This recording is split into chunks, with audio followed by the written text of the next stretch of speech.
Hi hello అందరికీ నమస్తే. Welcome to Bhargavi kitchen. ఈరోజు మన కిచెన్లో క్యారెట్ చపాతీ చక్కగా ఏ విధంగా ప్రిపేర్ చేసుకోవాలో చూపించిపోతున్నాను. పిల్లలకే కాదు పెద్దవాళ్ళకి కూడా చాలా హెల్దీ. ఇక నేను వెడల్పాటి ప్లేట్లోకి అయితే ఒక జల్లెడ తీసేసుకుని దానిలోకి 2 కప్పుల దాకా గోధుమ పిండి జల్లించి తీసేసుకుంటున్నాను. ఇలా జల్లించుకున్న గోధుమ పిండిలోకి 1.5 స్పూన్ దాకా బొంబాయి రవ్వ కూడా తీసేసుకుంటున్నానండి. ఇలా మనం బొంబాయి రవ్వ అనేది యాడ్ చేసుకోవడం వల్ల చపాతీకి చాలా మంచి టేస్ట్ వస్తుంది. అదేవిధంగా కొంచెం మనకి అంటే చపాతీ కాలేక కొంచెం క్రిస్పీగా కొంచెం మెత్తగా అనేది ఫీల్ అనేది ఉంటుంది. సో దానికి ఇక్కడ మనం బొంబాయి రవ్వ అనేది తీసేసుకుంటున్నాను. ఇలా 2 స్పూన్స్ బొంబాయి రవ్వ, అదేవిధంగా దీనిలోకి 1/2 స్పూన్ సాల్ట్ కూడా తీసేసుకుంటున్నాను. ఇలా దీనిలోకి అయితే నేను ఇక్కడ కస్తూరి మెంతి కూడా ఇక్కడ మనకి డ్రైగా మనకి కస్తూరి మెంతి అనేది మనకి మార్కెట్లో దొరుకుతుంది కదండి. ఆ కస్తూరి మెంతి అనేది 1 స్పూన్ దాకా ఇలా మామూలుగా రఫ్ చేసేసి తీసేసుకుంటున్నాను. మనకి కస్తూరి మెంతి ఇలా మనం రఫ్ చేసి తీసుకోవడం వల్ల చక్కగా మనకి కస్తూరి మెంతిలో ఉండే మంచి ఫ్లేవర్ అనేది బయటికి మంచి సువాసనతో రిలీజ్ అవుతుంది. మనకి చపాతీ కూడా చాలా బాగుంటుంది.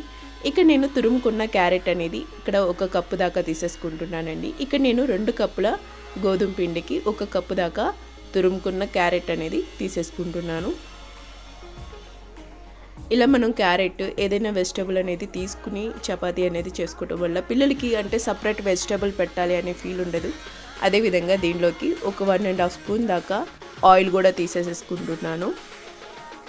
ఇలా మొత్తాన్ని అయితే మనం తీసుకున్నాక మొత్తాన్ని అయితే ఒక్కసారి మనం చేతితోనే చక్కగా మొత్తాన్ని మిక్స్ చేసేసుకోవాలండి. ఇలా ఆయిల్ అదేవిధంగా క్యారెట్ అనేది పిండికి బాగా పట్టే విధంగా మనం చేతితో చక్కగా ప్రెస్ చేస్తూ కలిపితే గనక పిండి అనేది ఫస్ట్ మనం వాటర్ వేయకముందే ఇలా ఈ విధంగా మొత్తాన్ని మిక్స్ చేసుకోవటం వల్ల చక్కగా పిండి కూడా బాగా పడుతుంది. మనకి వాటర్ లెవెల్ అనేది తర్వాత మనం తీసుకోవటం వల్ల ఇక నేను ఇలా మొత్తాన్ని మిక్స్ చేసుకున్న తరువాత మాత్రమే నేను ఇక్కడ వాటర్ అనేది కొంచెం కొంచెంగా యాడ్ చేసేసుకుంటూ మనకి పిండికి ఎంత ముద్దగా వాటర్ అనేది అవసరమో అంత వాటర్ మాత్రమే తీసేసుకుంటున్నాను.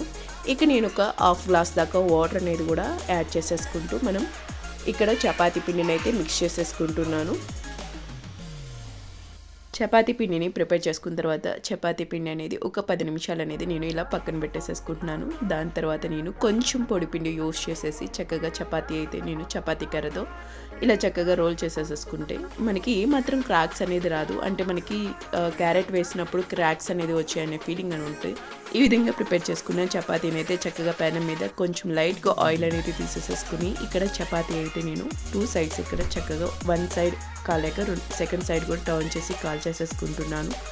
ఇలా ప్రిపేర్ చేసుకునే చపాతీ అనేది చాలా టేస్టీగా ఉంటుందండి. క్యారెట్ చపాతీ చాలా డిఫరెంట్గా కూడా అనిపిస్తుంది. పిల్లలు కూడా చాలా ఇష్టంగా తింటారు. సేమ్ ఇదే ప్రాసెస్ మీరు పూరికి కూడా యూజ్ చేసుకోవచ్చు. చాలా టేస్టీయే కాదు పిల్లలకి కూడా చాలా హెల్దీ అనమాట. డెఫినెట్గా ట్రై చేసి కామెంట్ చేయండి. Thanks for watching.